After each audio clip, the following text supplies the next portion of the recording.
All right, hey guys, I'm going to try and make this really quick. This is a quick reminder for how to find the velocity when you just have this position versus time graph. So let's do this. So real quick, oh look at that, I got an email from Joel Hedrick. You will probably have something like this. You'll have an x graph up top and an x velocity graph down on bottom. I don't really care that much about the x velocity graph. In fact, I'm just going to delete it.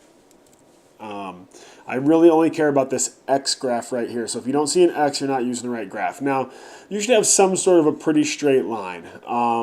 Sometimes your line might be uphill, sometimes your line might be downhill. If you get these curved sections at the beginning and end, we want to cut those out. Now, I don't have any.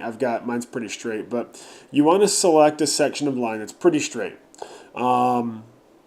If you have weird like spikes in your data, leave those out. Get straight sections. But in order to find the velocity of this, what I want to do, remember I'm trying to find the slope. I want to find the angle right here, like the angle of that line. Okay, so the angle of that line is going to tell me how fast it's going. Steeper lines are faster, less steep lines are slower.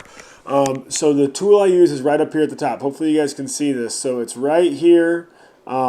If I hover over it, it's called linear fit. So I'm going to click on that, and you'll see what it did just now is it put a line that is in roughly the same direction and shape as my line. I'm going to you don't have to make this bigger, but I'm going to make it bigger so we can see it on the video. All right, so that's going to give me a bunch of information, and there's going to be some stuff in there that's important like y-intercept, but for now what we really care about is slope, okay?